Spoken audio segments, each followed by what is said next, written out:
Hi, Brandon Monroe here, and you're listening to the Bernie Breakdown.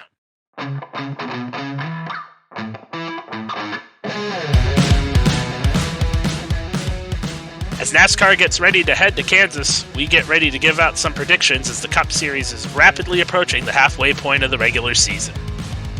I'm Brandon Monroe, and alongside me, as always, is Mark Chavez, and as I already mentioned, we're getting close to that halfway point, so it's a good time to analyze and dissect what is going on in the playoff picture for all of NASCAR's major series. At the time, we both had Derek Krauss falling out of the playoffs. He was in the playoffs at the time, and Brandon had Tyler Ankrum falling out, and we were both fairly consistent. We both had Carson Hosevar in, although you had Grant Infinger also getting in. And right now, you're looking pretty good as you are spot on the money in terms of who's making it in so far. All of your picks are in the Truck Series. I still had Ankrum in, and not Carson Hosevar, or sorry, not Grant Infinger. And currently Ankrum is on the outside looking in. Since then, Ben Rhodes and John Hunter have also locked in playoff spots. So we are down to just 6 spots left in the Truck Series playoffs. Those spots currently belong to Stuart Friesen, Carson Hosevar, Ty Majeski, Christian Eckes, Grant Infinger, and Tanner Gray. Brandon, do you have any of those falling out? I have one. I have one of those guys falling out, and that's Tanner Gray. I think we might have jumped the gun on him. He has gotten a lot better so far this year. He's definitely, put together some good runs, but when you look at the actual races that he did get some of those good finishes at, one was Daytona, one was Atlanta. Both restrictor plate races. He's had some okay showing since, but I just feel every week it's kind of a little bit further off what the rest of the pack is doing. So for that reason, I have him slipping out. Yeah, I also have him slipping out. I don't even, other than Dirt Bristol, I feel like he wasn't even that far off the pace a lot of the time. Probably pace that's good enough to maintain even the lead he has now, but certainly the lead he wouldn't have been if he hadn't been caught up in so many accidents since then. He's still hung on to that spot, but I want to say he was like 5th at the time we made the last predictions. Has fallen all the way to 10th. And has a decent lead right now, but not a huge one by any stretch of the means. So I also have Tanner Gray falling out. Who do you have making it in? I have Matt Crafton making it in. All right. I know do we both have Matt Crafton making it in? We have continued the consistency. We both have Matt Crafton making it in. I mean, I know with me anyways, I know he just had that DQ, but looking at all the people around him in points, and if I feel like Gray's going to come out, somebody's going to have to go in. I don't really see any of the people back there winning a race. So it really just comes down to who do I think can run the most consistent out of all of them the rest of the way. And for me, that's Crafton. Yeah, the other two names that are right there are Tyler Ankrum and Derek Krauss, and they both have slid even more, really, than Tanner Gray has. They were both in the playoffs right now and are decently out. I think everyone's out at least 20 points right now. And I just have a hard time thinking they'll be able to make up more points than Crafton. Mm-hmm. So we are consistent in that. Last time, and I imagine this has changed as well, but last time we both predicted that Tanner Gray would win a race, and then I also predicted that Ty Majeski would win a race for the first time in their careers. What are your first-time winner predictions looking like right now? Right now, it's just Carson Hosevar. It wouldn't shock me if Majeski did pick up his first win, but I don't know. It just, Hosevar, maybe he's just been a little bit closer. Majeski's shown speed, but I think Hosevar's just been a little bit better. And in the case of Majeski, he'll get up there and he'll kind of fall back. Maybe I'm just playing into how great he was at Darlington and Dirt Bristol, but to me, I feel like Hosevar's closer. Seems a little bit more consistent, and I think he's going to be the only one to get his first win before the season's over. Yeah, I've stuck with Majeski like I did last time, but also switched out Tanner Gray for Carson Hosevar. I was on the fence of it. He finished real well at Darlington last year, and then only had, I think, 4 top 5s the whole season last year. So he's ran good before there, and then not really had it translate to as good of a run anywhere else. But he definitely seems better this year, and I think he'll break through. I think Ty Majeski, I'm still going to stick with that one as well. He also had some speed over the last couple weeks, and It only in the truck series, it really only takes a couple guys having issues, and then really anybody can win. And then it doesn't even have to be big issues either. Could be it could just be a bad restart, and boom, the race could be wide open. So I stuck with Majeski, but also put in Hosevar. All right, for your final four. Last time we both again picked the same: Zane Smith, Chandler Smith, John Hunter Nemechek, and Ben Rhodes. Are there any changes to that for you? I'm just keeping it the same. Those four right now. There's just really no one else that. There's no one else there that's to that level, anyways. The only one, and it's funny because he's actually ahead of Zane Smith in points right now, is Stuart Friesen. But the last couple weeks have not been good. I know Bristol's a very unique track, but the fact that he ran as poor as he did there is concerning. And I mean, he ran basically behind Todd Bodine, and this, no knock on Todd Bodine. He's a potential Hall of Famer one day and had a great career, but he's also 50-something years old, hadn't raced in 10 years. And he just outdrove his teammate, Stuart Friesen, at Darlington basically the whole day. Other than when he spun, and he still managed to go out and finish ahead of Stuart Friesen. So the last couple weeks have felt really off and somewhat concerning over a pretty strong start in the season that I still don't have him making the Final Four. Yeah, I mean, you look at Zane, too. I know he is behind Friesen, but he's only back there because of that DQ that he had at Las Vegas. If he ends up, finishing where he did, not take that penalty, he's probably second in points right now. So, something else to think about there. He shouldn't be behind Friesen in points. It's just a situation that they got themselves into with the bad lug nuts on the truck. That's true. He would, I think, I mean, he's only 13 points behind John Hunter. He definitely lost 13 points, more than 13 points in that. So he would very solidly be in second. All right, for the champion last time in our pattern of consistency, we both went with Zane Smith. Are you sticking with Zane, or do you have someone else here? I think right now I'm beginning to come around on John Hunter Nemechek. I feel like this series just been, a little bit better, maybe more mature, shown more of a veteran presence, even though he's always, I think a lot of people are considering him a veteran in the truck series last year just because he had spent so much time in there. But I don't know, there's just a different demeanor to him, to the point where I don't think he's going to be super aggressive at Phoenix in the championship race and pretty much take himself out on the first 5 laps of the race. I think he's beginning to get back to where he was last year, very dominant performance at Darlington. I think that could snowball into something as we close in on the end of the regular season, and I have a feeling he's going to have a lot of momentum, a lot of playoff points built up. He's going to carry that in through all the rounds, and when he does get to Phoenix, you're not going to see him make the same mistake he made last year. I don't need to say anything, really. We both changed our mind to the same person. I mean, I echo pretty much all of it. He's started off the season terribly, has rebounded real strong, currently only 30 points back, and I would not be surprised to see him in the points lead before too long. All right, heading into the Xfinity Series. Last time after Coda, we had 4 drivers already locked in: Austin Hill, Ty Gibbs, Noah Gragson, and AJ Allmendinger.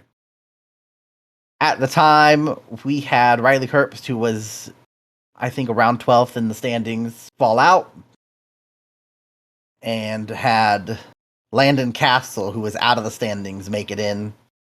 I mean, we were right so far in that we had Landon Castle making it in. Unfortunately, we had the wrong driver falling out, as Sheldon Creed has had a horrendous last month and a half or so, and is currently, I believe, 3 spots out over a full race out of the playoffs. Since then, we also had 3 more winners lock up their spot in Justin Allgaier, Josh Berry, and Brandon Jones, leaving 5 spots left in the Xfinity Series playoffs.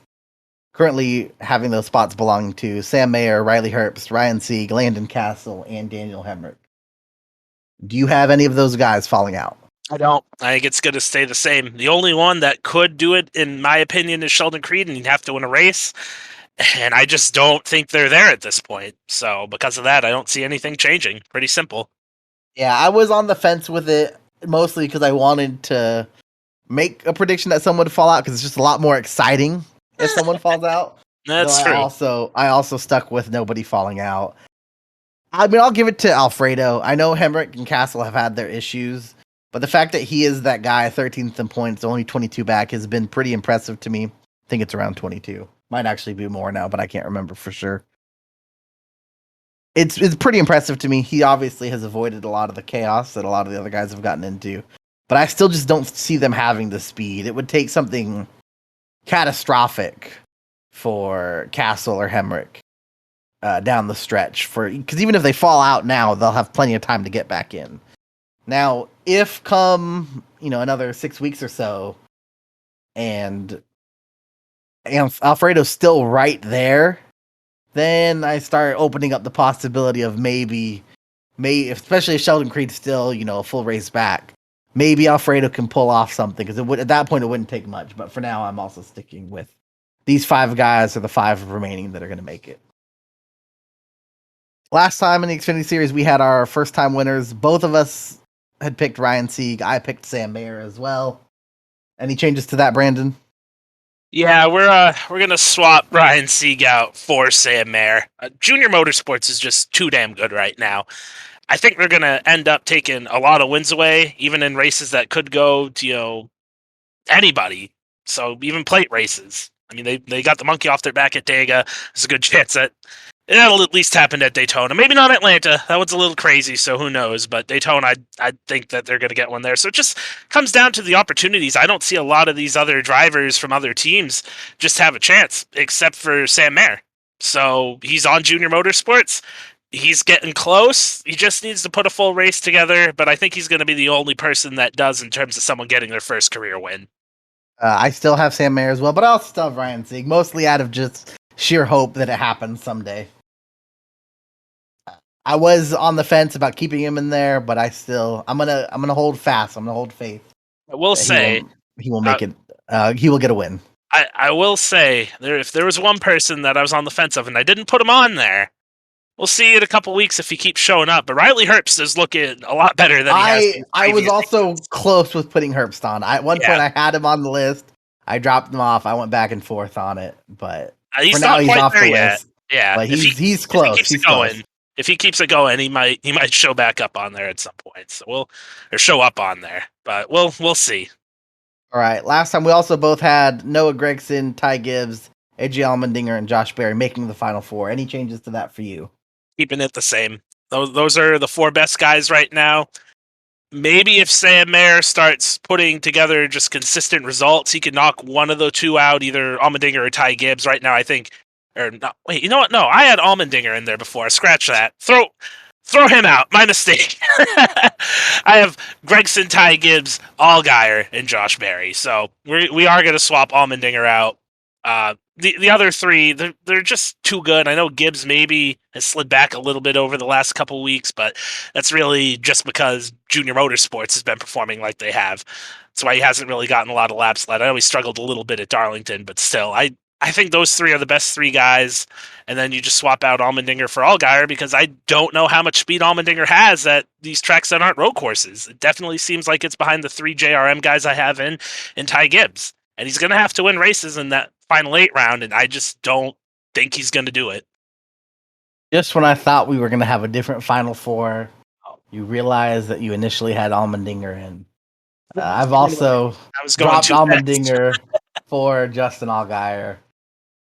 I think that Allgaier already has 1 win, only had 2 last year, but has so much more speed. And even with just 2 wins last year, was so close to getting to that final 4. It took Noah winning the penultimate race at Martinsville in order for it to bump out Allgaier. And I mean, they've all just had more speed than Allmendinger. As everyone's being more consistent, they're slowly all reeling him in. If Colleague and the RCR groups find speed, I have no issue putting Allmendinger back in there, but they've really not gained, honestly, maybe lost speed compared to what they had earlier in the season after a pretty horrendous overall race for really both Colleague and RCR at Darlington. All the Colleague cars did rebound for a top 10, but it was a very weak race overall for them, and I couldn't keep him in there. I also bounced him for Allgaier. We also both had Noah Gragson winning the championship. Are you sticking with that? I am. It definitely helps that it's at Phoenix and he was so dominant there at the beginning of the season. So I think he's shown the most speed out of anyone. Maybe not the most consistency, but I think he has shown the most speed, and I expect him to keep doing that. And just given the whooping he put on him in the spring at Phoenix, it's hard for me to say that he's not going to do it again at this point. So we're going to go with Gregson. Everything you said is right, except I still wound up picking Justin Allgaier instead. Oh man, you want it to be him. I want it to be him. He's gonna get it done this year. The JRM's never had this much speed as a whole organization. He's gonna get it done. I have faith. I'm just a lot of faith here in the Xfinity Series. A lot of faith picks, but I think he'll get it done. And concluding with the Cup Series, after Coda, after race 6, we had 6 different winners: Austin Cindric, Kyle Larson, Alex Bowman, Chase Briscoe, William Byron, and Ross Chastain. So even after race 6, already down to just 10 spots left. At the time, you picked Kurt Busch and Eric Almirola to fall out. I picked Kurt Busch and Kevin Harvick to fall out. And we both had Hamlin getting in. You had Austin Dillon getting in. I had Eric Jones getting in. I'm kind of all over the place with this one. We both were right. Kurt Busch has fallen out in what has been a horrendous... I don't think we expected him to be out by now, to be honest. It was more of, I feel like, a longer-term play, but he's plummeted since then. And we both had Hamlin getting in, and he won a race literally the next week, since this was right before Richmond. Won that race. Neither of us had Christopher Bell getting in. He has managed to race his way in. Neither of us had Tyler Reddick falling out. He has, for the time being, fallen out. Also, neither of us had Daniel Jones falling out. He has also... Jones. Wrong sport. God. Daniel is on my thing. They're right next to each other. Daniel Suarez falling out, and he is also falling out. I did have Eric Jones falling out, or not. I did not have him falling out, and he is currently out. Although it's by the narrowest of margins between him and Dillon and Tyler Reddick right there. Since Coda, we've had 4 more drivers punch their ticket into the playoffs. For now, it's all. This all can change the second we get 17 winners. But for now, 4 more drivers have metaphorically punched their ticket. Chase Elliott, Joey Logano, Kyle Busch, and the already mentioned Denny Hamlin, which, for the time being, leaves just 6 spots for the Cup Series playoffs, currently occupied by Ryan Blaney, Martin Truex Jr., Christopher Bell, Kevin Harvick, Eric Almirola, and Austin Dillon. I assume you have at least one person falling out still. Yeah, I still have Almirola falling out. I have Reddick getting in. And that's it. Harvick is right on that line right now. It could go either way, but I just don't know if anybody behind that cut line other than Reddick can win a race. I mean, Eric Jones has come close. Daniel Suarez has come close. I have a lot more faith in Reddick to get that win if he needs to. And if he doesn't get it, I think he's been faster than the other two, and he's going to go up there and get past Almirola in points. I think Austin Dillon, faster than Almirola. They just have to iron the things out that have gone wrong, which over the last couple weeks they have. So as long as they keep doing that, I think he'll get by Almirola. Kevin Harvick barely is going to stay in my opinion, although it is very close. If Eric Jones, Daniel Suarez, even Chris Buescher, Justin Haley, somebody back there gets a win, I think Harvick's going to be the one out. But right now, I see him being the last guy in, just skinning on by. I also have Eric Almirola falling out, Tyler Reddick making it in. But I also think Harvick's going to fall out and Eric Jones is going to make it in. And I don't think Eric Jones needs a win to do it. He's been just as fast as Austin Dillon by basically every metric, and I think they both can easily catch and pass Harvick in points. And I mean, I don't think Reddick needs to get a win either, although with the way his races go, he might end up needing to get one. Yeah. But I certainly think he also has had the most speed to get one. So I think both the Stewart-Haas cars fall out, and Eric Jones, Tyler Reddick make it in. And I think Chase Briscoe should be very, very fortunate that he has a win. Otherwise, he'd be right in this conversation with them. But I just have not... They've ran okay. Obviously, he still got a top 5, ran pretty good at Darlington, but I don't know, something about the fact that he barely got into the top 5 at the end, juxtaposed with record for most top tens at a track. Like it's the bare minimum you expect from Harvick at Darlington. Like it's one of his best tracks for finishing. Of course, you'd expect him to get a top 5, but he was never really competitive in terms of winning the race.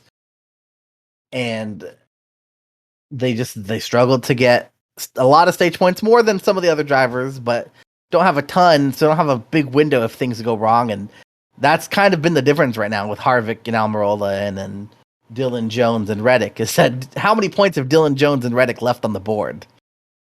A ton. Way more than Harvick or Almirola have. And I think that to me is Jones and Reddick in particular definitely need to do a better job of getting those points, but I think they will. And I think they will both easily pass the 2 Stewart-Haas veterans. For our first time winners, last time obviously at this point we had already had several first time winners. 3 of them with Cindric, Chastain, and Briscoe. But you still predicted Tyler Reddick and Daniel Suarez. I also predicted Tyler Reddick, though not Daniel Suarez. I assume you've dropped Daniel Suarez from this prediction, but yes, I was gonna say this is a season-long prediction. This isn't just before the playoffs, so Suarez could still get a win once the playoffs start and not be in it. But sounds like you did drop Suarez. I did drop Suarez. The only person I have getting a win for their first career win is Tyler Reddick. Yeah, another second place finish last week at Darlington. Shown a lot of speed, led a bunch of laps. It's kind of, I'm in the same boat with him as I am with Sam Mayer. It's just, it's gotten too close for it not to happen. And it literally should have happened at Dirt Bristol if not for the move Chase Briscoe decided to make. So for me, Tyler Reddick, at some point this year, will get his first career win. How bad will Chase Briscoe feel if Tyler Reddick ends up missing the playoffs because of that? I do feel like I don't think a lot of drivers would care. I don't think Chase Briscoe is one of them, though. I think Chase Briscoe would absolutely care. He'd feel bad about it. Maybe he wouldn't remember at first, but somebody would remind him, probably on Reddit. Yeah, he is one of the only guys that's still on Reddit fairly consistently. So. Yeah, so I'm with you. He'd probably be like, "Man, I'm an asshole." Especially since he's sitting here, right? Like he only is in because of a win. It's possible. Not right now. Right now he's still in, but barely. And then he would have taken away Reddick's win. Although I expect Reddick to get one as well. He is my only pick. And we talked about this before, but other than Reddick and Suarez, I think that's basically it. Period. Yeah. Like it would take. I think literally anywhere else it would take something crazy or a plate win. There are only a handful of guys past that don't have wins at this point. Right. Corey LaJoie, Todd Gilliland, Harrison Burton, Ty Dillon. I'm pretty sure. I mean, if you want to throw Cody Ware in, you could throw Cody Ware in. I think that's it. Yeah, for full-time guys, that sounds right. That sounds right. So, and not this isn't any knock against them as much as it is their equipment for the most part. Couple exceptions like Harrison's equipment could win, but something with that team right now, whether it's him, I don't know. They're just off. But I mean, you go into a plate track, of course, like Todd Gilliland can win with. I mean, that team's won several times. He has a good teammate in restrictor plate racing, but as it stands, I think these two are it, and unless, well, we'll see. I was gonna say unless Ty Gibbs comes to the series next year, I don't think we'd get one next year either. But if Noah was full time, if Kaulig got their cars a little bit better, if that's who he's full time with, I could see that too. That'd be surprising, but I could see it next year. But as it stands right now, especially if Reddick and Suarez get wins, we might not see a first time winner next year. Mm-hmm. All right, for the final 4, we both had Chase Elliott and Tyler Reddick getting in. You then had Ryan Blaney and Kyle Larson. I filled it out with Alex Bowman and Ross Chastain. Has that changed at all for you? Yeah, no, it has. I still have Chase Elliott getting in the final 4. That's pretty obvious. He's got a pretty big points lead right now in the regular season standings. Finally has that win, and it was at an oval, so that really shuts a lot of people up. I think we'll see Chase at Phoenix. Finished top 5 in the parts car. Yep. That is true. So I like where he's at right now, and he's probably going to end up winning the regular season championship too at this rate. But for this, I have him getting into the final four. Lots of changes on mine. William Byron, 2 wins this year. Should have probably been 3, or at least have another top 5 at the very least. But I like where he's at right now in the midst of a career season. He's my second guy. The next 2, we're going with Kyle Busch. Like, he's been the best Toyota. He's definitely beginning to show, signs of the old Kyle Busch. Even a little bit in his attitude too, after walking to the mandatory trip to the Infield Care Center after he couldn't get his car into the garage. Just, I don't know, when Kyle starts doing stuff like that, the results start showing too. So he's already got a win. He's gotten close to a couple other ones. I think he's going to find a way to get to the Final Four. And then this guy stayed the same. I'm still keeping Tyler Reddick in. I mean, not Tyler Reddick, excuse me. Kyle Larson. Kyle Larson is who I have as the 4th and final guy there. He's just shown too much speed. Like, it seems like when they don't have issues, he's in the top 5. I'm going to give him the benefit of the doubt. He is the defending series champion. I have faith that they're going to be able to put it together. Maybe he won't win the championship, but I do have him getting to the Final Four to defend his championship title from last year. For a second, I thought we were going to somehow end up with the same Final Four. Oh, man. My 2 screw-ups have just, made your heart stop there.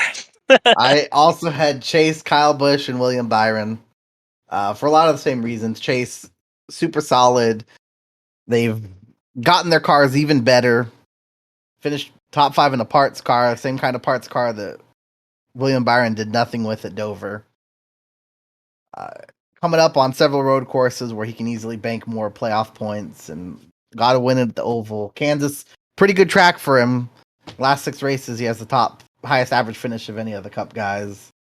So you could definitely see him easily rattling off a few more. And just if they keep running the way they have, it's going to be really hard to catch him with the regular season. For the regular season championship, it's another 15 playoff points. So he's in a good spot. Basically the same exact thoughts for both Byron and Kyle Busch. Kyle just there's something about him this year that I don't expect him to go out and dominate a bunch of races, but he's going to get wins when they matter, and I could see him going far, especially as this contract drama maybe continues for a bit. There's some murmurs now. Maybe his attitude is turning off sponsors. So seeing Kyle just kind of give a big FU to the sponsors by going all the way to the Final Four certainly seems possible. And again, Byron having a career year. I stuck with Chastain over Larson. I did have Larson there, not over Chastain, but over Kyle, and I switched it out.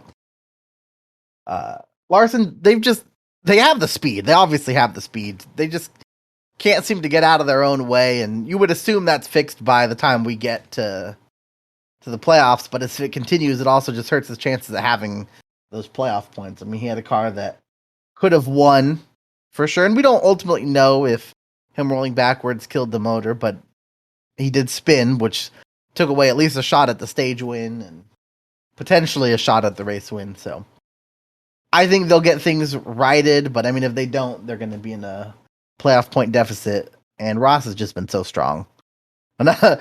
He either wins or he crashes, it almost feels like, but I mean, another car that could have won on Sunday unfortunately ended in the wall. But that's ultimately the reason why I don't have him getting in there, because that's fair, but yeah. I think he could go. I don't know anyone who's done this recently, but he could easily get to the playoffs, win one race, crash the other 2, but that's still going to be enough to get all the way to the end. It is, but when you get down to that final round, and just how I look at it, when I see the tracks there, and maybe he'll surprise us, because obviously we haven't gone to Homestead in this car. We're not gonna until then, so maybe he put something together. He just won Dega.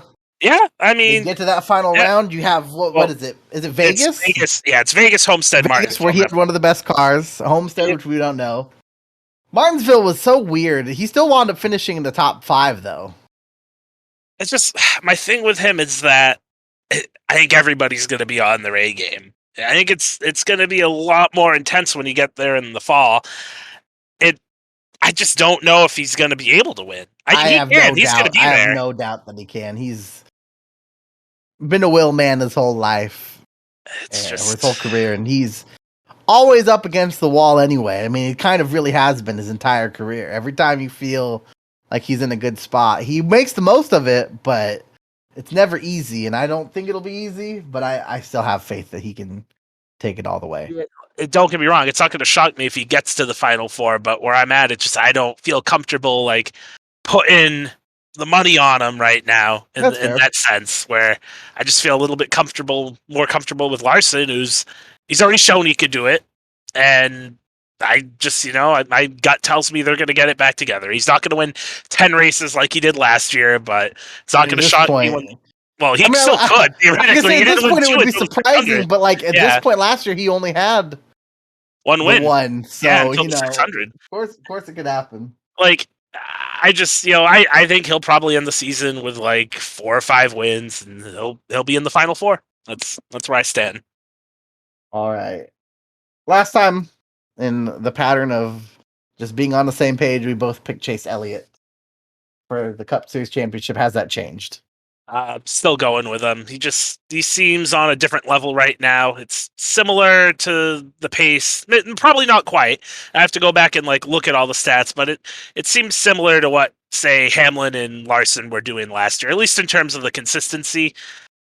I'd like to see more wins from him, but he's just been so consistent. He's shown so much speed. I think he's going to keep it up, and he'll be our champion at the end of the year. He already has the win sooner than Hamlin did last year. That's true. But yeah, I mean, of course, I would also love to see more wins out of him. But I also have Chase. Just it's Phoenix is a good track for him. So hard to say. Could have won Phoenix this year if his pit crew was competent. But it's a good track for him, and he just has his best car right now. Honestly, if I picked second, it probably would be Kyle, to be honest, right now. I agree with you. I just this feeling, man. Like, I know it's funny. He just had all this drama because of him spinning and parking the car there and all that. But I don't know. He's always been the guy that feeds off of it. It really feels like. Man, they have their baby too. They did have their baby. You know what happened the last time they had a baby? He won the championship. Won the championship. Does that mean he's going to get 4? Because then he has to be old enough to take this one on a car ride once he wins another. Oh, true. I mean, maybe he does, but that's not going to be for a couple of years if he gets there. Yeah. I mean, it took him a couple of years last time, so. All right, that's going to wrap it up for our predictions. Any surprises from me on them? Anything that surprised you? I think we're both pretty much going with what we thought and what we felt and talked about over the last couple of weeks and months. I'm not really shocked by anything either of us said. Honestly, I'm kind of surprised you still had Harvick in.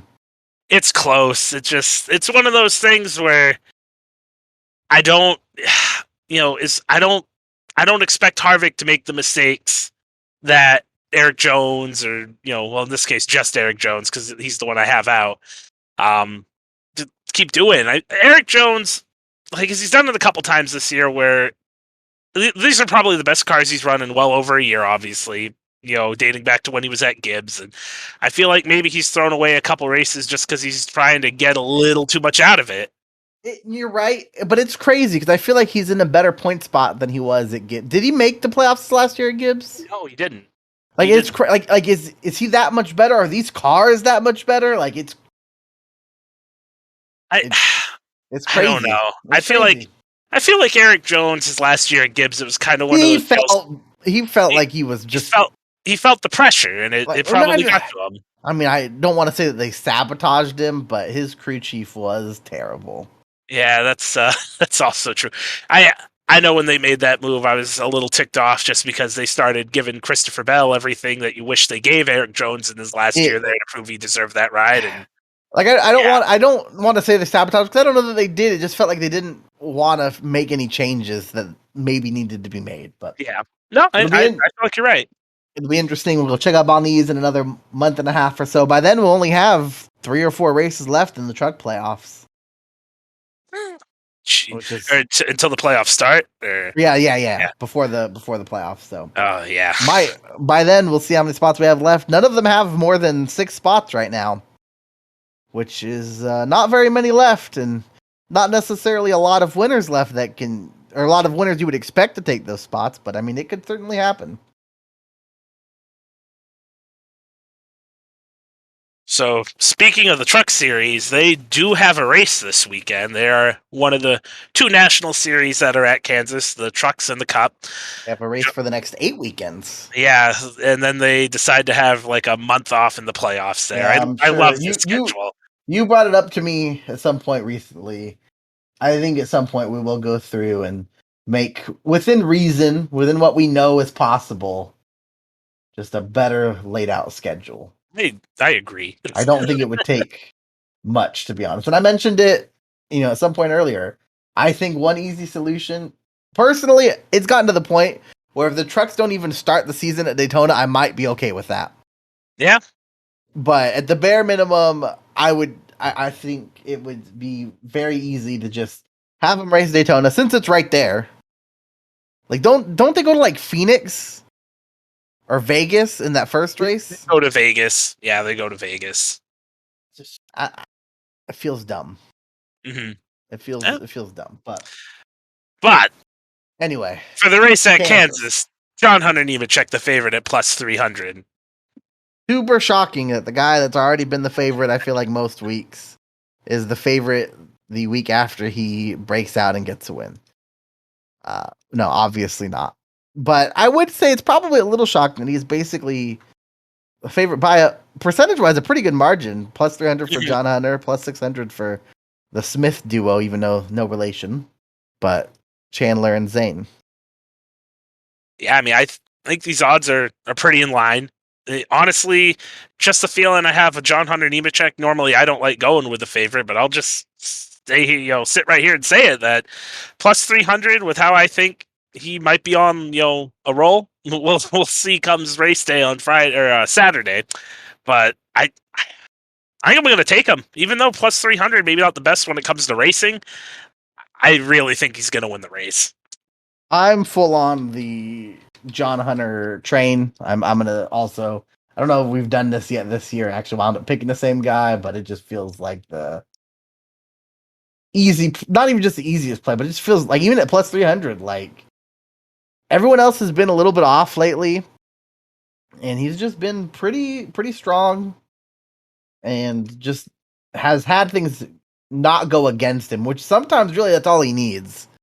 Is the things not go against him. Also, no real ringers in this race that you would think maybe would steal the win. The only guy that we don't that would be competitive that we don't normally see is Riley Herbst, and I'm actually quite interested to see how he'll do in that. I am too. DGR car or truck. Mm-hmm.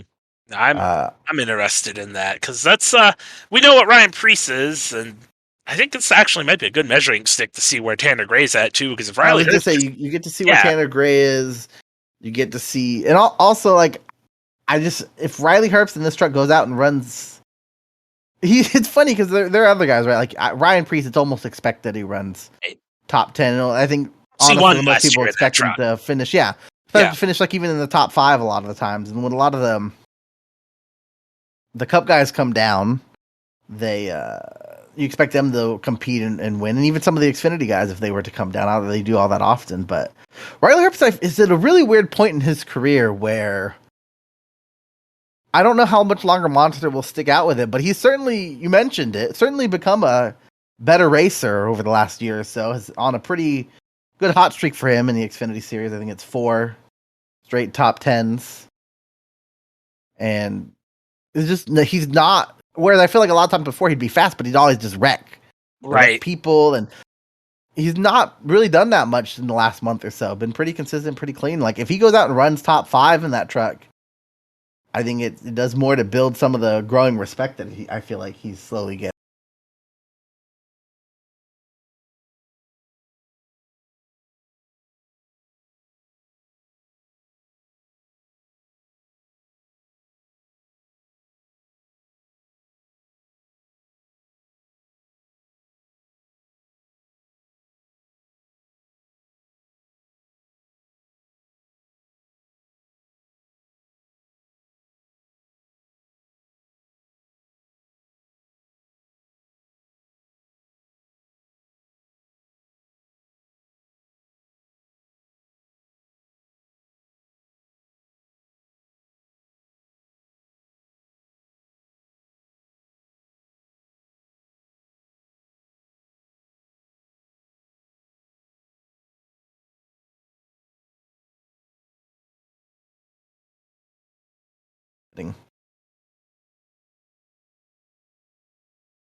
Yeah, I mean, five comes race day on Saturday, and it's gonna be interesting to see how Gray matches up with him, and also, I guess Haley Deegan. Well, we Although, don't need to.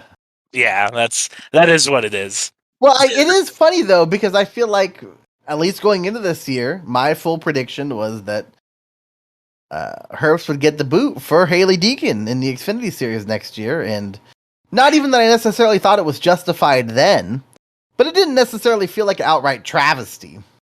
Yeah, now I feel like it would be. Happens, it feels like it would be a travesty. Yeah, I agree. But the other thing that is interesting to me with this one is particularly with Riley Herbst is because that car is like a Stewart Haas car, kind of, in the Xfinity Series. And there's no one else there that really runs. There's no other, he doesn't have any teammates or anything. But we do know how John Hunter runs in the Xfinity Series in the Gibbs car. He goes out there, and he usually runs better than Riley Herbst does. Yeah. So, I mean, I think most of us, I don't think it takes much to, or is crazy to say that the KBM car is better than the DGR cars or the trucks in the Truck Series.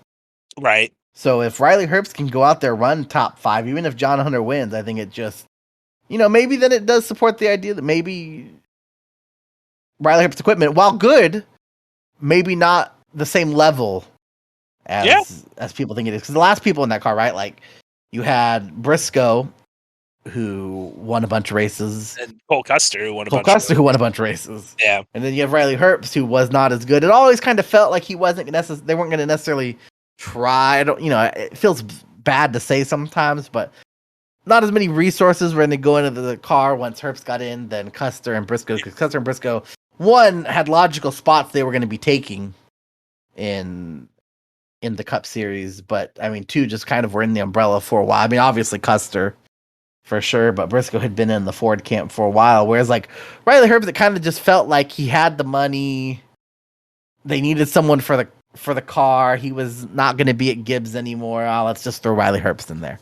Yeah, he's been solid the last month or so. I will say if he goes out there and runs a top 5 too, like that really says something, because I haven't heard it much with Tanner Gray because he has been better this year.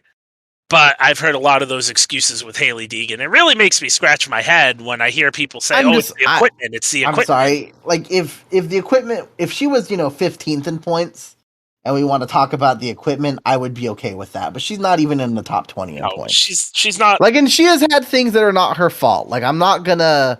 But she's running back there with people that cause those problems. No, exactly. I mean, she is currently sitting. Actually, I've lost her. 28th in points. She's literally the last of all the people that have ran all the races. Behind Jack Wood, behind Dean Thompson, even behind Jesse Little, who's only ran 4. Behind Chris Wright, Tate Fogelman, Spencer Boyd. Like, it's just, she's only finished on the lead lap. Or she's only finished 3 times. If she finishes on the lead lap. But the problem is, even those finishes have been 18th, 19th, and 17th. And that's the issue, is if she was finishing and it was, 12th. Maybe it's the equipment. But with Tanner Gray running, not great, but better than Haley Deegan is, it's just, it's definitely not the equipment. I don't know what it is. I didn't have, after the ARCA season that she ran, I didn't have that high of expectations for her anymore, because once you actually look at the field and look at her numbers, they really weren't impressive at all. I certainly expected well more than this, though. Mm-hmm. I'm right there in the same boat with you. It hasn't been good. I expected this year, like, easily, to be honest, probably top 15 contending. Like, things happen. Maybe she slips out by the end of the season, but I mean, last year she finished 17th. I do think the field's better and deeper this year, not by a lot, but by a little. Maybe not at the top, but better through the depth of it. And it just like three crashes and a tire issue at Atlanta, but like you said, you keep running in those spots. It's is what's going to happen. Even Darlington, where she did crash, finished 28th, but I mean, she still completed 137 of the 149 laps. Mm-hmm. And in that, her average position was 24th. So, like, her highest average position this season has been 16th at Daytona. Only had a driver rating above 57 once this year, also at Daytona. Had the most percentage of laps she spent in the top 15 was Daytona at 34, and then actually Coda at 27.6. Yeah, Like, so that's things like Atlanta. Atlanta was early, but it's also, and Vegas was pretty early too. But I mean, like Martinsville, Dirt Bristol, she finished on the lead lap, but spent 1.3% of the laps at Dirt Bristol in the top 5, and 7% of the laps at Martinsville, or top 15, I mean, and 7% of the laps at Martinsville in the top 15. It's only a total of 16 laps in those two races. I don't know what it is, but I mean, at this point, if they don't try something soon. I know what it is. Go ahead. I know what it is. She's just not that good. That's true, but I think she's better than this. I think her in this equipment is better than this. Something, I don't know if it's a mental thing with her. I don't know if they need a crew chief. They need something. You can't keep going like this. Period. This is not. That's fair. You got to try something. I don't know what that something is. I mean, at this point, you're probably right. It's probably a crew chief change, but it's got to be. You can't continue this way. I mean, even if I'm Haley Deegan, I'm wanting something different. Like, you don't blame other people, but even if it's just like a mental thing, like you need some kind of change. Something needs to change. This is not so smart or sustainable at this point. But. Yeah, that I would agree with. And what I was going to say is that her odds right now, plus 20,000 for a reason now. That is not somebody that I'm going to put Give me Wallace Allen at plus 30,000. Oh, man. I will not. I would still rather take Haley Deegan than some of the names in the field, but not many. I will say, in terms of an actual long shot pick or dark horse pick, looking at value, Riley Herbst was somebody I had my eye on, but 2,000 or lower, Riley Herbst. I think I'm gonna go a little bit, or whatever, little bit better odds than that in terms of just more likely to win. Stuart Friesen plus 1,800. I know we were just talking about how he's been backsliding, but Kansas has been a track that he's run good at in the past and has had stuff happen to him where they don't get the finish that they deserve. I think he actually probably would have won this race a couple years ago, but they ran out of gas because they didn't get enough gas in the car. So that's probably the person I'm looking at. He needs a good run. I think he could get it here. Probably still not going to bet on him because I think this is just going to be a John Hunter Nemechek runaway. But looking at somebody a little deeper in the field, Friesen at 1,800 plus 1,800 is the guy for me. Friesen's not even a guy I like most at plus 1,800. So really, you like Matt Crafton more? I like Matt Crafton over Friesen. He's had more speed lately, and I feel like this is a track he's ran. He has a couple at before, years, so yeah, 3 of them. Yeah, who know? They were eons ago at this point, but I feel like one of them was during COVID. I feel like one of them was 2020. Well, I think that was his last win. I'm just saying, 2 years ago, it doesn't feel like it's that long ago. I mean, think about all the things that have happened in those 2 years. Yeah, but it's like a lot. It's a lot closer than like what he won. I don't know, and what before that. Yeah, you're right. That's how that works. That's how that works. His second to last win is not as recent as his last one. You're right. Wow, crazy! I never realized that. Friesen hasn't finished in the top 10 at Kansas since 2018, and they were bad last year, but they weren't bad before. So it's just a track where he's showed speed here before, and they never get anything to go his way. I don't know. Gut feeling he might be up there, but regardless, I'm still going John Hunter Nemechek. I mean, no, yeah, John Hunter's the easy. Yeah, easy obvious pick. So. Easy pick. We're boring, at least in terms of the truck race. All right, for my daily fantasy team, of course, John Hunter Nemechek is here. This is the only. It's so weird when you compare the schedule to 10 years ago. In all the series, this is only the second, like what we would normally call like your cookie cutter track that we've been to this year. Because Atlanta's not one anymore. And the only other one we've been to is Vegas. I guess you can almost kind of say Fontana, though, especially at this point. Beside the fact that it's 2 miles, it just races like nothing else out there. So I did rely somewhat on Vegas, a track where John Hunter had a lot of speed, so I have him on my team at 11,300. But his teammate Chandler Smith also had a lot of speed. Did he win? Can't remember now. I think he did. Yeah, he did win. I think and he did. So I have him as well at 10,200. Third guy I have on the team, another guy that's had some speed lately, has had some speed here before, Christian Eckes at 9,400. Won at Vegas last year? Is that right? Who'd you say? Eckes? Yeah, it was last year. Yeah, he won the fall race last year. So, similar-ish track. Obviously, Vegas, they're all a little bit different at this point. Really, the closest thing ever was probably Kansas and Chicagoland. Those were already different, and Chicagoland's dead. So, really, none of the tracks exactly the same, but you kind of always pull little stuff from everywhere. So, Christian Eckes, 9,400. The fourth guy I have, one of my picks to win his first race this year, Ty Majeski, 8,600. And then I went deep. Jesse Little, been a pretty consistent pick of ours, I feel. Gets a good finish out of the truck, runs well. I have him at 5,400. And then Matt Mills, who actually finished 15th at Las Vegas. I have him as well, mostly because I just didn't see who else was down there. A lot of this subject to change to practice speeds in particular. Probably would have found a way to fit Herbst on there. Probably would move a few things around. Maybe take Herbst over Eckes, but wanted to see practice first before that. So for now, this is the team I went with. Yeah, so I dug deep with Jesse Little as well, 5,400. That's a no-brainer. I feel like we kind of use him like we use Ryan Ellis in the Xfinity Series. So when you see him there, you want to pick him up. He's a pretty safe bet to bring the truck home in one piece. I have Austin Wayne South at 6,800.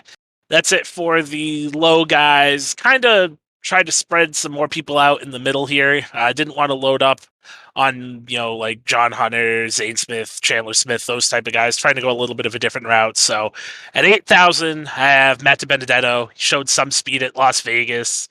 Obviously, didn't probably get the finish that he would have wanted.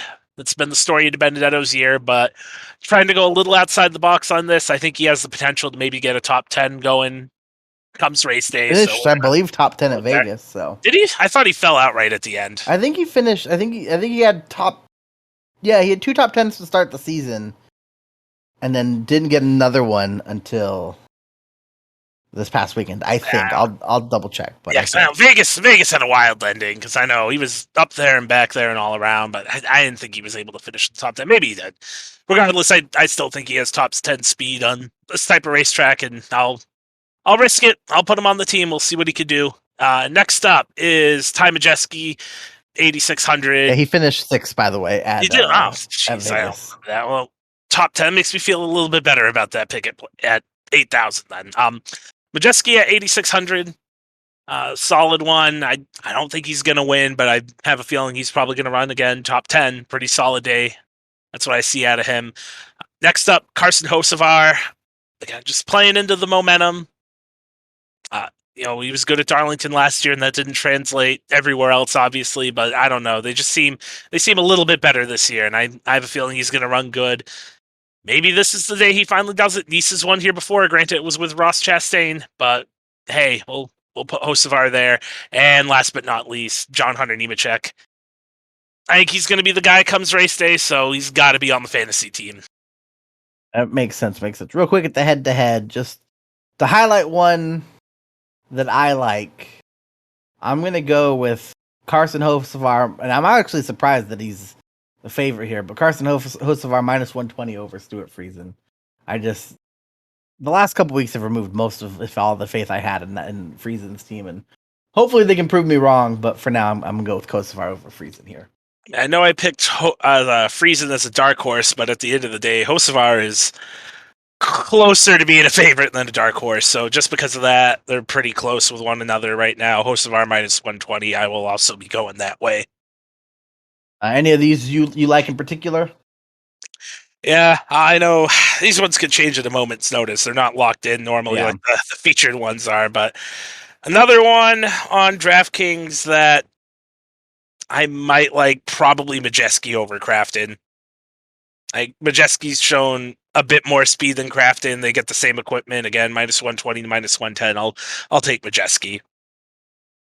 Some interesting ones here too. Corey Haim's always an interesting one because, how's he going to run? We haven't seen him a lot, but he's run good. But running up against Eckes and also Ankrum and Krauss, that might be a battle for a playoff spot. Although I think that playoff spot will go to Matt Crafton. So none super lopsided here. Usually we have like one or two, that is someone's actually positive odds to win it, but all here pretty consistent. So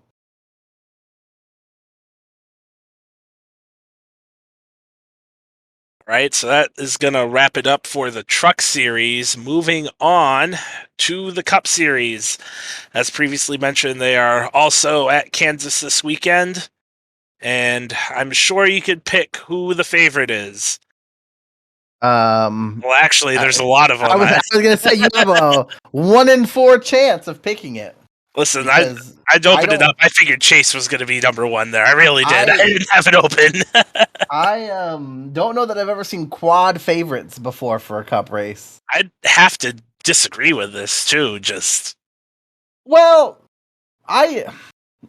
Hamlin should not be on here. I know he showed speed the last 2 weeks, but he should. I don't know. I get it, it's Denny Hamlin, but he's still 20-something in points. He is 20-something in points, but he could be sitting here with back-to-back wins. Man, you couldn't give me money to put money on Denny Hamlin right now at plus 700. I'm inclined to agree, but I honestly don't think this is that bad. Hear me out, right? Last 2 weeks, if we ignore Richmond because he was good, but tire strategy and everything. Last 2 weeks, best he's been. They clearly have found something. What is his third best race of the year? Oh, probably Las Vegas. Is that where you're going with this? Mm-hmm. He had probably a top 5 car, potentially a winning car. I don't think so. I think Kyle and Truex were a little bit better, and had I think an engine issue that put him in the garage. I don't like him at plus 700. I certainly don't think he deserves to be favorites. Honestly, I think it should probably just be Chase and maybe Larson. I don't think Kyle or Denny belong with this same one, but I do, especially with the way how people bet. They bet the winners, they bet the names they know. That's why even through a lot of this, Denny never really got all that low. Even though he's only won 3 times in the last 2 seasons. He won twice last year. Yeah, he won twice last year. Yeah. If you're going in like Kyle's, the last 2, like no, just last season and this season. Gotcha. It's less. No, he won too many this season before. Yeah. Kyle, obviously a perennial one, so I get why they're up there. I feel like it always boosts them a little bit than what I feel like most people would like. But I mean, I get it. I don't think it's the craziest thing I've seen, but it is up there.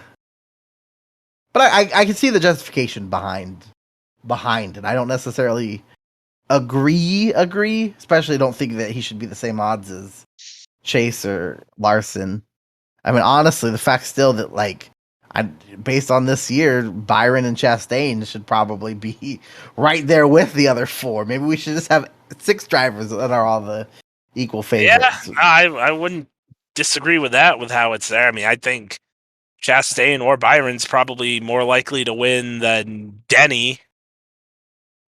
Man, they're probably at least equal with Larson. Because I just can't trust that team right now, although I think they're going to get it back together, and he did win here in the fall last year. It just, as a favorite, I don't know. Plus 700 is. I mean, it's one of those things where I do think it is just like historical trends lately favor, like in the last couple years, right? Larson wins a lot. Denny wins a lot. Kyle's won a lot in his career, not so much the last, 2 or 3 years. But it's won a lot in his career. I mean, it took a full winless season. Harvick still plus 1,800 favorites over someone like Christopher Bell, who I think without a doubt this year has shown more speed, despite having such a horrendous start to the season, is ahead of Harvick in points. The fact that Christopher Bell is worse odds to win it than Harvick, when Christopher Bell this year, without a doubt, to me at least, has shown more speed than Harvick. He had a horrendous start to the season and has managed to get all the way up ahead of Harvick in points. So the fact that Harvick's plus 1,800, Christopher Bell's plus 2,000, crazy. But it's the first time in a while. I honestly have no idea who's going to win. Yeah, Kansas is a interesting one, I feel like. Obviously, a lot of my ideas this year have been wrong anyway, but I don't feel strongly about anybody right now. Ignoring the odds, I'm inclined to go with Chase, but I said I wasn't going to. Yeah, don't do it. So I'm not going to. I am instead going to go... I'm going to go with redemption for William Byron. It's not a bad one. He has run good at Kansas before.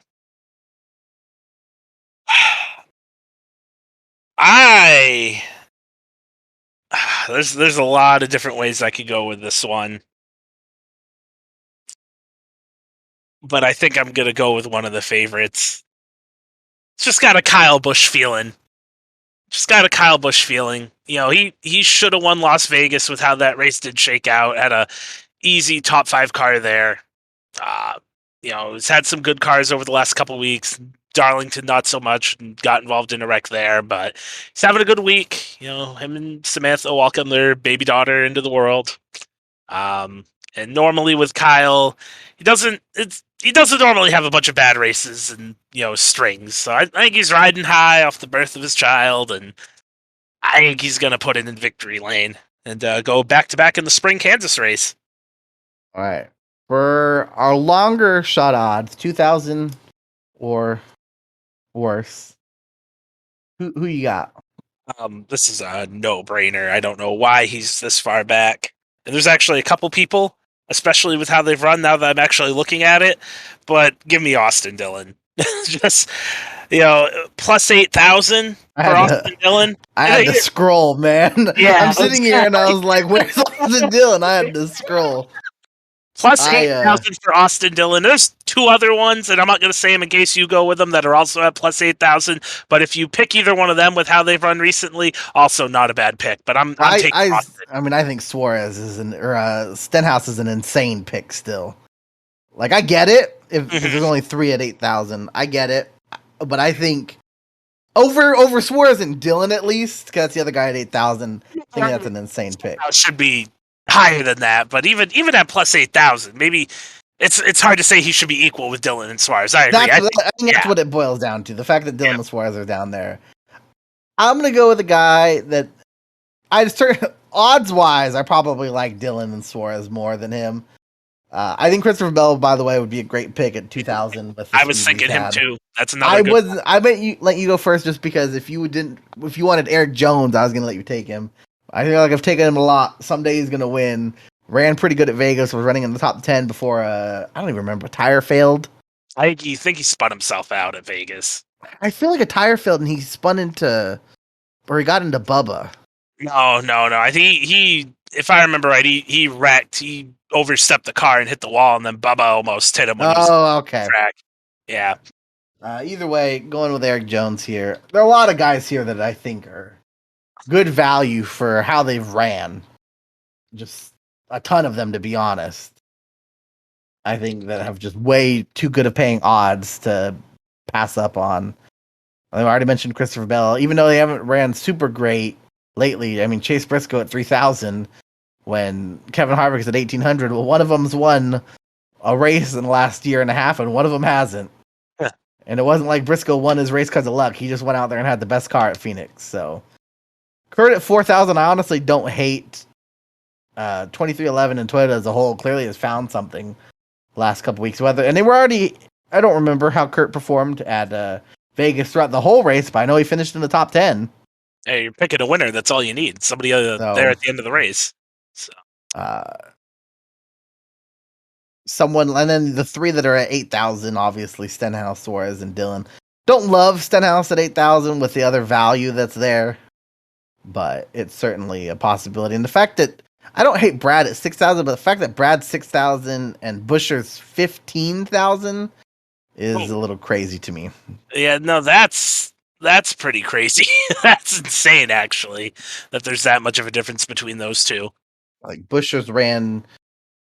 At this point, you could probably. I think Brad might still have been ahead of him in points if he didn't have his penalty. But at this point, I don't think it's crazy to argue that Buescher's ran better throughout a majority of the season. So I feel like he has a slightly better average finish. Factor in stage points, Brad still might be ahead of him in points. I think it might be stage points that have done it. Brad just always seems to be involved in stuff. But yeah. All right, I think, and we're probably just gonna get Kyle Busch, Kyle Larson, Denny Hamlin. I can't say Chase Elliott be all sad like this because I would love a Chase Elliott win, but I mean, I'd be all right with Kyle winning. I mean, yeah, you picked him. Yeah, I know exactly, but maybe Ross Chastain. We've seen Joey Logano steal races at Kansas before. Martin Truex Jr.'s run good here in the past. Ryan Blaney's run good here in the past, and I guess I wouldn't rule out Blaney because man, all the Penske cars were awful at Dover, and then Joey goes out and wins Darlington. So, you can't even really look at and go well, Blaney didn't run good because that's one of his worst tracks anyway. Right? So, yeah. I mean, when Logano and Brad were out there running pretty decent at Darlington, Blaney would still be 2 zip codes behind them. So that's being generous. It might have been more. Some of those races were really bad there. You were mentioning guys that have done well there. Another guy that's done well here, Eric Almirola, actually in our first featured matchup, Eric Almirola and Eric Jones. And I'm going to take Eric Jones, but I would not be shocked if Eric Almirola pulled out ahead here. This is definitely one of his better tracks, although also some poor memories here as well. Yep, those at least one of those memories you would probably like to forget. Who knows if he can even remember it, to be honest. Yes, that's true. That was a pretty bad crash. I'm still going Eric Jones, just riding the momentum. They're faster. If he doesn't mess up, I think he'll finish. If we were allowed to take these bets on the condition that he finishes the race, easy money, Eric Jones. Easy money. If he keeps the car in one piece, Eric Jones all day. All right. For the next one, we have, again, DraftKings knows what they're doing when they pick some of these. Joey Logano and William Byron. And I would pick Byron even if I didn't pick him to win the race, but obviously going Byron here. I'm going Byron as well. Just he's faster. I'm not gonna. I might have let Darlington sway my opinion on some drivers in some other series, but for this one, I'm not jumping out here and saying Joe Logano is going to beat William Byron heads up. I'm going to go with the team that's been better throughout the course of the year so far, and that's Byron. At a track he's had some decent runs at too, so hey, maybe he will end up in victory lane. Maybe one of those ones outside the top favorites will be right, but for this matchup, I'm going Byron. All right. Had a matchup here between two guys that are probably going to be fighting each other for playoff spot. Kevin Harvick and Tyler Reddick. Yeah, I'm going Reddick. Just the faster guy. I don't think it's that close. I have more faith in him. It's kind of like the Eric Jones, Eric Almirola matchup, where as long as he keeps it in one piece, Tyler Reddick over Harvick all day. So we're gonna keep rolling it. When you look at historic trends, which I feel like a lot of times what happens here, I get Harvick. This has been a pretty good track for him. Of the active drivers, he has the best average finish in the last 6 races or so. He has the second best average finish. No wins in that time span. Last 6 races, that is, but 4 top 5s, 5 top 10s, same amount of top 5s and top 10s as Chase has had, but they've just been slower this year. I think Reddick's the easy, obvious play here, assuming again that he finishes the race. And I feel like we're gonna wind up all picking the same guys here, but Yeah, last probably. matchup, two of the co-favorites for the race, although not even odds between them for the head-to-head, Kyle Larson and Denny Hamlin. I'm going Guy Larson. Although, I I mean, I so desperately want to go Hamlin just so that we're different. I just can't do it. yeah. Usually, if we get to this part, or even like after two, the third guy, I'm close enough on them that, or one of them's odds are just so much better paying than the other that I can justify it. I can't justify it. The only one I think I could maybe justify is Logano over Byron, and I still am not going to do that. No. I'm not buying into Denny after 2 really good weeks in terms of speed. And honestly, this is one where both drivers might end up backwards in the fence or in the garage or something. You're certainly not wrong there. uh, Headed man. over to the daily fantasy side of it. I, to be like I said, I didn't have a strong feeling when I made this team about who I thought was gonna win. And I can tell you, I feel like my feelings have changed since I made this fantasy team, but I'm gonna stick with the fantasy team.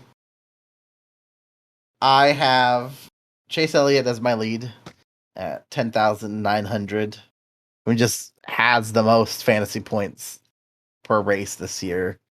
And it's really not even close. Chase has been averaging 50.3. Ross's averages 43.9. Chase, I'm pretty sure, has the most fastest laps in the series based on what I saw earlier.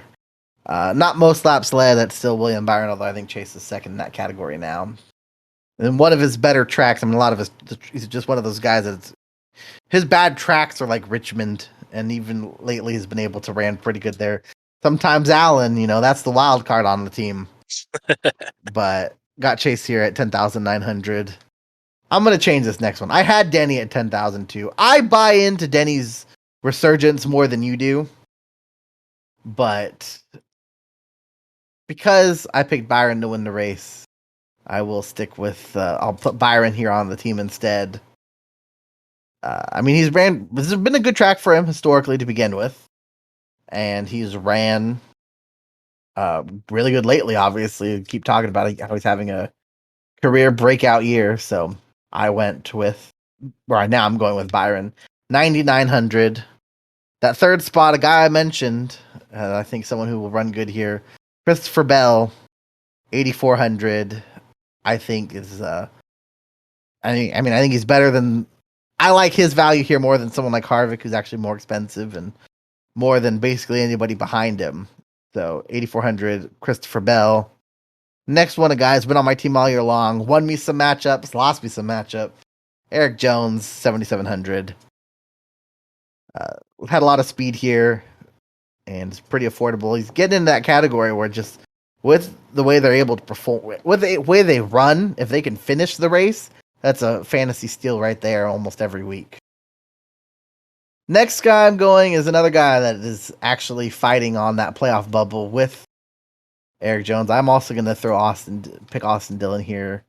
As we've already mentioned that he, odds wise at 8,000, that's a steal.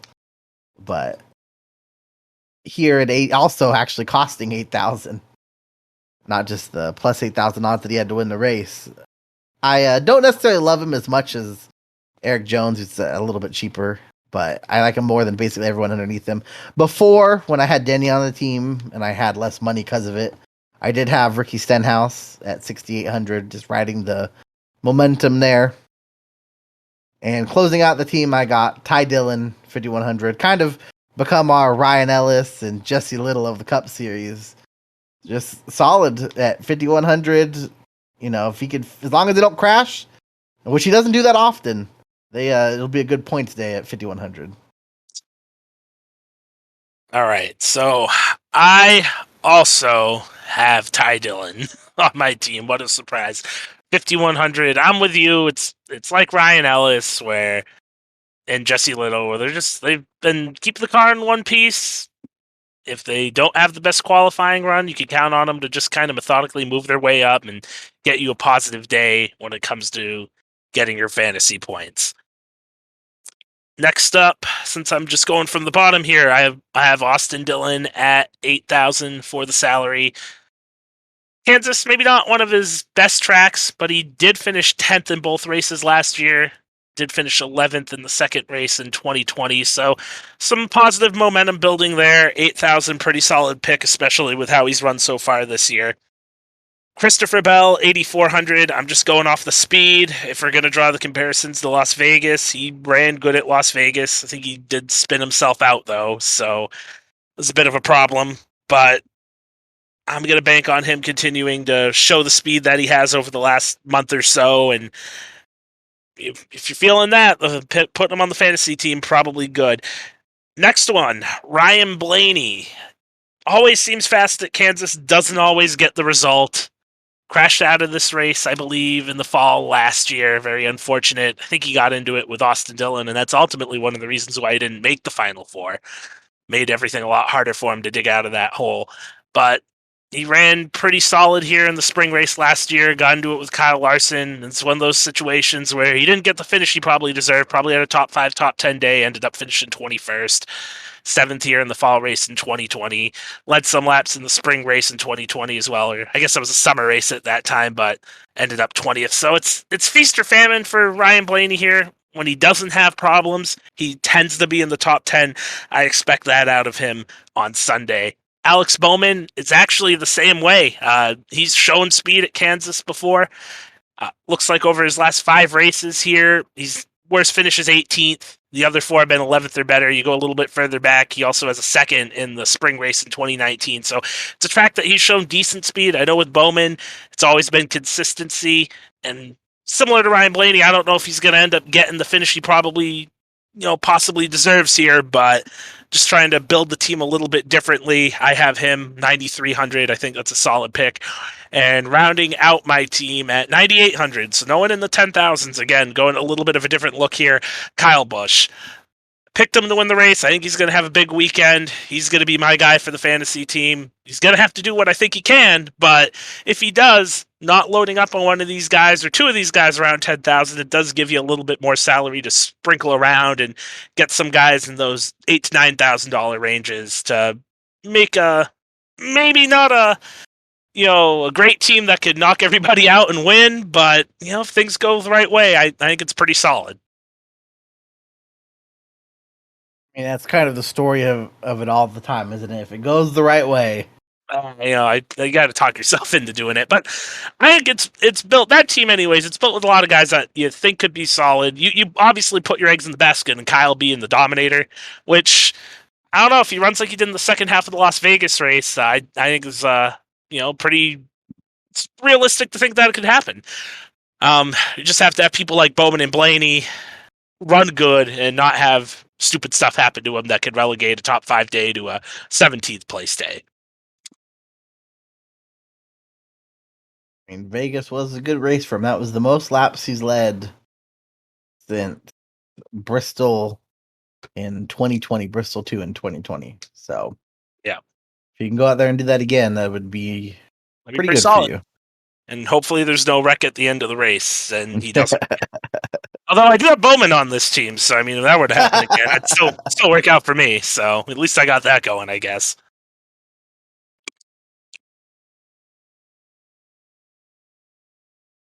All right, so that really wraps it up for the preview for the weekend. Do you have any final thoughts, Mark? We'll go Chase. We'll go Chase. I guess that's one. Making sure you don't pick him, so hopefully he has some better luck. No rain this weekend, hopefully, although he's not in a truck race, so it's not like they could get sent home. So already off to a better start, probably. So we'll be back after the race on Sunday. Do some recording. We're going to talk about that, the truck race, and any other news that breaks from here on out. Thanks for listening, guys. Continue to keep listening, watching on YouTube with the content we have over there. And until next time, we'll see you guys around.